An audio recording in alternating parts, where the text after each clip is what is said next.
It's not that I'm now supporting charging money. You should charge money and all that. There is another side to this also. See, in ancient times, they knew what spiritual process is about. So if a spiritual seeker came to their doorstep with a begging bowl, if not everybody, at least many people in the society will know what is happening. They will not immediately come to their conclusion, he is very young, why is he not working? Why is he begging? This question doesn't even come in that society because a certain base is there, understanding is there in that society. So they will give food when spiritual seekers come, food or clothing or whatever. They will give the basic needs, general public. So it used to happen that way in that society and it worked. And it also served as a means for interaction between the spiritual seekers and common public. The common public could now receive teaching. That it happened to be an interactive session also for common public. But now that understanding is gone, even in India that is gone, largely gone. Maybe in villages it may still work. But largely gone, now that model won't work anymore. Now suppose somebody has done MSc Yoga and they start a yoga studio or whatever, some yoga classes. Now this has many things to it. I'm doing this because the old model is no more working. So I want to start a yoga studio where people can come and where I can tell them something, teach them something. So now arrangements of the yoga studio, to maintain the yoga studio, I will need money. To conduct the classes, to give them material, to give them yoga mat, whatever, I need money. Material wise, arrangements wise, I need money. So I will charge money for that. That's one aspect of money.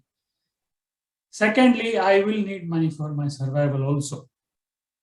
Because now the begging mode will no more work.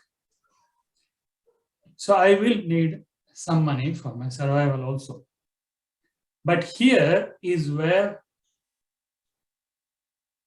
the instructors or the teachers have to be careful. Because here is where the line will be crossed. If you are running any other kind of service, if you are running any other kind of business, naturally at the back of your mind, this thought will be there that you have to retain customers. Yes. You shouldn't be losing customers, otherwise then it will go downhill. So in other businesses, maybe a restaurant is an easy example. They'll try to give you good food, try to please you.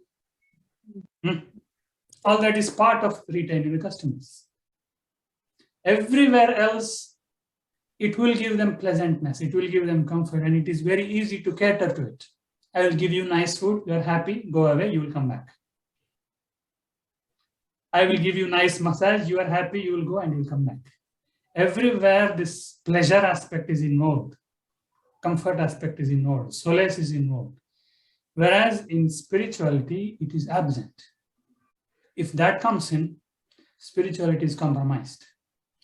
Because here the main difference is you are not there to please them. You are not there to give them comfort. What you say will not give them comfort. I don't mean that you have to scold them, blah, blah. I'm just telling, a spiritual setup exists just to facilitate people look at life as it is, and it will be uncomfortable to do that only. Because human mind is all the time busy twisting things out, avoiding to see things as it is. Now, if somebody who is running a spiritual setup, if they go into this setup, this mindset, I should retain the customer, then what will happen is when somebody who comes to that place tells something absurd, something nonsense, some cliche statements, whatever, if you are in this mode of retaining the customers, you will agree, yes, very true, because now you have to please them. Even if you know they're talking rubbish, you can't tell them because you want them to come back.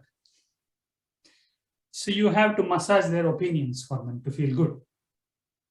Once this happens,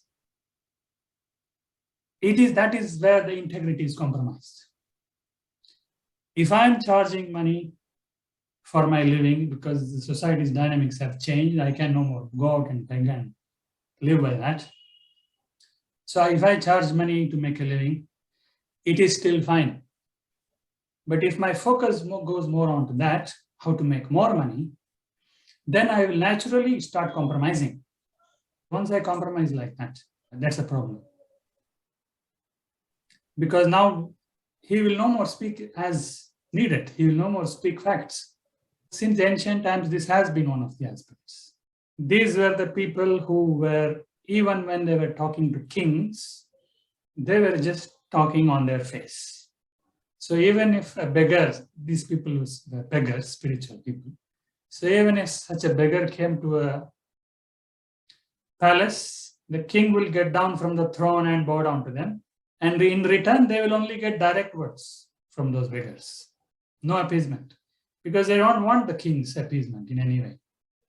They don't want any benefits from the king. I will talk direct. Despite that, if you want to sponsor me, that is up to you.